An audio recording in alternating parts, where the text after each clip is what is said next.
तो दोस्तों आज हम फिर से आपके लिए लेकर आए हैं देश दुनिया की सभी ताजा बड़ी खबरें। फटाफट एक एक कर विस्तार से आज आपको बताएंगे, तो वीडियो को अंत तक जरूर देखें। दोस्तों पहली खबर में आपको बता दें कि सऊदी अरब से नौकरी को लेकर मोदी सरकार को लगा एक और बड़ा झटका। सऊदी अरब ने 2 और कामों से भारतीयों को नौकरी से निकालने का किया ऐलान, भाजपा को झटका। वहीं आपको बताएंगे दोस्तों की राहुल गांधी ने किया दावा, अगर चीन से भारत का होता है युद्ध तो चीन और पाकिस्तान मिलकर करेंगे भारत पर हमला। दोनों देशों से भारत को लड़ना होगा युद्ध, मोदी की बड़ी टेंशन। वहीं आपको बताएंगे दोस्तों कि कर्नाटक में विधानसभा चुनाव से पहले बीजेपी को लगा बड़ा झटका। खनन कारोबारी जनार्दन रेड्डी ने पार्टी की लॉन्च, भाजपा के खिलाफ चुनाव लड़ने का किया ऐलान। वहीं आपको बताएंगे दोस्तों कि यूपी में मुस्लिम धर्म पर अभद्र टिप्पणी करना युवक को पड़ा भारी, पुलिस ने किया गिरफ्तार, भेज दिया जेल। वहीं आपको बताएंगे दोस्तों कि बीजेपी की मदद करने के आरोप में मायावती ने 3 नेताओं को पार्टी से निकाला बाहर, भाजपा को चुनाव जिताने का लगा था आरोप। वहीं आपको बताएंगे दोस्तों कि कांग्रेस पार्टी ने किया दावा, भारत जोड़ो यात्रा में शामिल होने वालों से आईबी कर रही है पूछताछ। तो दोस्तों सभी खबरों को आपको एक एक कर बताने वाले हैं, वीडियो को लाइक कर चैनल को सब्सक्राइब कर दें। इसी बीच पर तो दोस्तों अगली खबर की ओर, तो सऊदी अरब से मोदी सरकार को लगा एक और बड़ा झटका। सऊदी अरब ने 2 और कामों से भारतीयों को नौकरी से निकालने का किया ऐलान। जब दोस्तों आपको बता दें कि सऊदी अरब से नौकरी के मामले को लेकर मोदी सरकार को दूसरा बड़ा झटका 2023 के लागू होने से पहले ही लगा है। दरअसल आपको बता दें कि सऊदी अरब ने इसी साल ऐलान किया था कि वो 2023 से भारतीय प्रवासी जो यहाँ पर कंपनियों में काम करते हैं उनको नौकरी पर नहीं रखेगा और इनको नौकरी से निकालेगा। भैया आपको बता दें कि अब सऊदी अरब ने एक और बड़ा झटका मोदी सरकार को दे दिया है। दरअसल आपको बता दें कि सऊदी अरब की सरकार ने 2 और कामों से भारतीयों को नौकरी से निकालने का ऐलान कर दिया है। दरअसल आपको बता दें कि अब सऊदी अरब में पार्सल एक्टिविटीज और पोस्टल एक्टिविटीज में काम करने वाले भारतीयों की छुट्टी होगी। अब से सिर्फ वहां पर सऊदी अरब के नागरिक ही काम करेंगे। ये कानून भी अभी कई दिन पहले ही सऊदी अरब की सरकार ने लागू किया है, यानी अब इन 2 कामों से भी भारतीय नागरिकों की छुट्टी कर दी गई है। पोस्टल एक्टिविटीज और पार्सल एक्टिविटीज जैसे कामों में भी मुकम्मल तौर पर सऊदी नागरिक ही काम करेंगे, कोई और विदेशी नागरिक या भारत का नागरिक काम नहीं कर सकेगा। तो ये बड़ी अपडेट आई दोस्तों कि सऊदी अरब लगातार भारत के लोगों को नौकरी से निकाल रहा है और मोदी सरकार को लगातार झटका दे रहा है। इसी बीच पर तो दोस्तों अगली खबर की ओर, तो कर्नाटक में चुनाव से पहले भाजपा को लगा एक और बड़ा झटका। खनन कारोबारी जनार्दन रेड्डी ने अपनी पार्टी की लॉन्च। जब दोस्तों आपको बता दें कि कर्नाटक में विधानसभा चुनाव से पहले भाजपा को बड़ा झटका लगा है। दरअसल आपको बता दें कि कर्नाटक के खनन कारोबारी और पूर्व बीजेपी नेता गली जनार्दन रेड्डी ने अपनी भविष्य की योजनाओं पर काम करते हुए अपनी पार्टी को लॉन्च भाजपा के खिलाफ कर दिया है। दरअसल आपको बता दें कि उन्होंने अपनी पार्टी का नाम कल्याण राज्य प्रगति पक्ष रखा है और इसको रविवार को ही लॉन्च कर दिया गया है। दरअसल आपको बता दें कि बीजेपी ने इनको गिरफ्तार करवाया था। इसके बाद ये लगातार बीजेपी से नाराज बताए जा रहे थे और जेल से छूटने के बाद इन्होंने अलग पार्टी भाजपा के खिलाफ बनाने का ऐलान कर दिया और बीजेपी को चुनाव हराने की बात भी इन्होंने कही थी। तो ये बड़ी अपडेट आ रही है क्योंकि 2023 में कर्नाटक में विधानसभा चुनाव होने हैं और ये बड़ा झटका भाजपा के लिए माना जा रहा है। इसी बीच पर तो दोस्तों अगली खबर की ओर, तो राहुल गांधी ने मोदी को दी चेतावनी, अगर चीन से हुआ युद्ध तो पाकिस्तान खुलकर चीन का देगा साथ, दोनों देशों से भारत को लड़ना होगा अकेले। जब दोस्तों आपको बता दें कि कांग्रेस नेता राहुल गांधी ने हाल ही में पूर्व सैनिकों के एक समूह से कहा था कि भारत चीन और पाकिस्तान से एक साथ युद्ध के खतरे का सामना कर रहा है। सीमा पर क्या हो रहा है, सरकार को इस संबंध में जानकारी देश की जनता के साथ साझा करनी चाहिए। राहुल ने हाल ही में हरियाणा में भारत जोड़ो यात्रा के दौरान पूर्व सैनिकों के एक समूह को बताया कि चीन और पाकिस्तान सैन्य और आर्थिक रूप से एक साथ आ गए हैं, वे हमारे लिए सरप्राइज तैयार कर रहे हैं। सरकार चुप नहीं रह सकती, उसे लोग को बताना चाहिए कि सीमा पर क्या हो रहा है। मैं आपको बता दें कि आगे राहुल गांधी ने कहा है कि अगर चीन ने भारत पर हमला किया तो भारत को चीन पाकिस्तान दोनों से एक साथ युद्ध लड़ना होगा, क्योंकि ये दोनों ही देश मिलकर भारत पर हमला करेंगे। तो ये बड़ी अपडेट आई दोस्तों, राहुल गांधी ने ये बड़ी बात आज की है, लेकिन भाजपा इस पर कोई बोलने के लिए तैयार नहीं है। इसी बीच पर तो दोस्तों अगली खबर की ओर, तो मुस्लिम धर्म पर अभद्र टिप्पणी करना पड़ा युवक को भारी, पुलिस ने किया गिरफ्तार।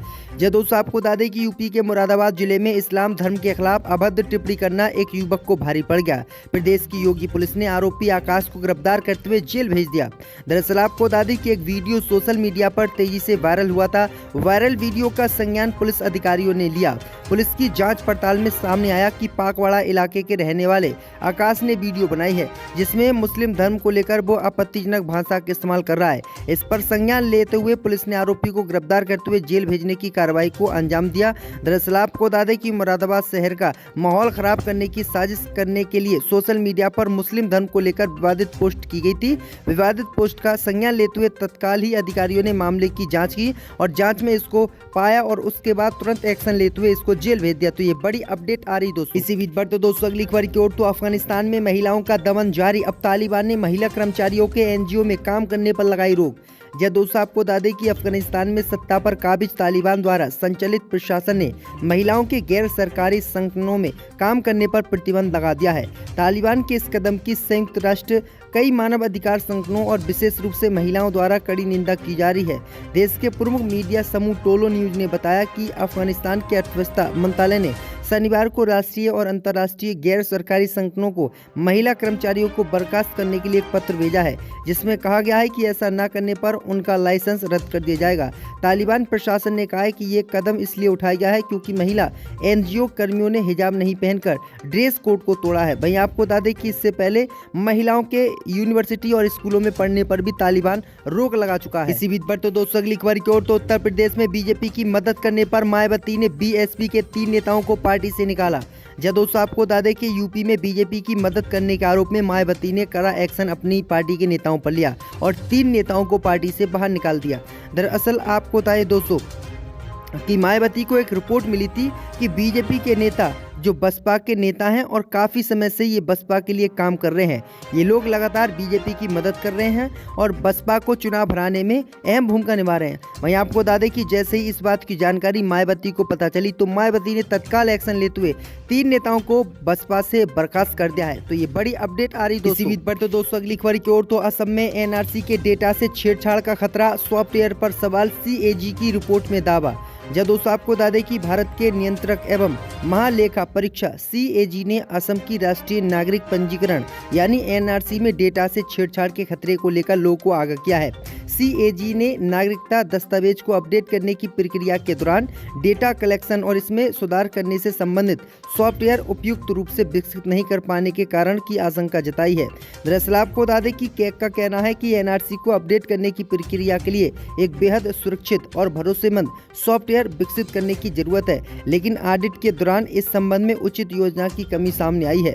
वहीं आपको बता दें कि लोगों ने आरोप लगाया है कि असम में एनआरसी का डेटा खराब हो सकता है, एनआरसी का डेटा चेंज किया जा सकता है, लोग के नाम काटे जा सकते हैं, इसलिए अब इस मामले को लेकर हंगामा हो रहा है। अब देखते हैं कि सरकार कौन से सॉफ्टवेयर से एनआरसी की जांच कराती है और एनआरसी की लिस्ट बनाकर इसको जो है दस्तावेजों को सेव करती है। इसी बीच पर तो दोस्तों अगली खबर की ओर। तो कांग्रेस पार्टी ने किया दावा, भारत जोड़ो यात्रा में शामिल होने वाले लोगों से आईबी कर रही है पूछताछ। जब दोस्तों आपको बता दें कि भारत जोड़ो यात्रा के दिल्ली में प्रवेश करने और पहला चरण पूरा करने के एक दिन बाद कांग्रेस महासचिव जयराम रमेश ने दावा किया है कि आईबी उन लोगों से पूछताछ कर रही है जिन्होंने भारत जोड़ो यात्रा के दौरान राहुल गांधी से बातचीत की थी।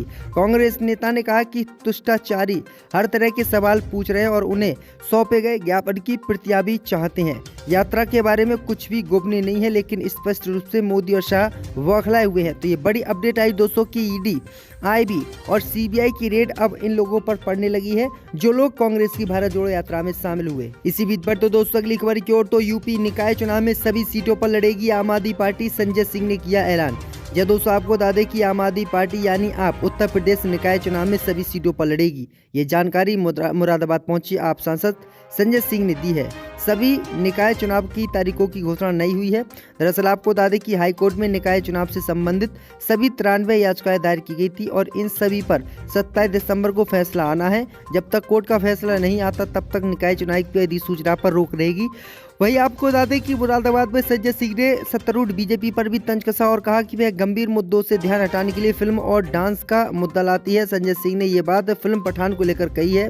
संजय सिंह ने कहा कि बीजेपी ने रंगों को भी बांट दिया है। बीजेपी छोड़ देश का हर नागरिक भगवा रंग का सम्मान करता है। बीजेपी के सांसद भगवा रंग पहनकर अश्लील वीडियो बनाते हैं। क्रिसमस को लेकर आरएसएस की पहल पर संजय सिंह ने कहा कि आरएसएस कह रही कि हम क्रिसमस मनाएंगे और उनके संगठन कह रहे हैं कि पुतला जलाएंगे। तो ये बड़ी अपडेट आई दोस्तों कि संजय सिंह ने बड़ा हमला बीजेपी पर बोला। सीमेंट के बढ़ते दाम पर एक बड़ा मुद्दा बन गया। लोग इस बात से परेशान है कि दूसरे राज्यों में जो सीमेंट सस्ती मिल रही है उन्हें उसके लिए ज़्यादा भुगतान करना पड़ा है। इस बढ़ते कदम के बीच अडानी ग्रुप ने अपने 2 सीमेंट प्लांट को बंद करने का फैसला किया है। इस फैसले की वजह से कई लोगों की नौकरी पर संकट आ गया है। दरअसल आपको बता दें कि कांग्रेस पार्टी ने इन दोनों ही प्लांटों को बंद करने का ऐलान किया। दरअसल आपको बता दें कि अडानी को मोदी का काफ़ी करीबी माना जाता है, लेकिन मोदी के करीबी होने की वजह से कांग्रेस की सरकार जैसे ही हिमाचल प्रदेश में बनी तो हिमाचल प्रदेश में अडानी के 2 सीमेंट प्लांटों को कांग्रेस की सरकार ने बंद करने का आदेश दिया। तो ये बड़ी अपडेट आ रही है, बड़ा झटका अडानी को दिया गया है। इनडायरेक्टली फायदा होता है।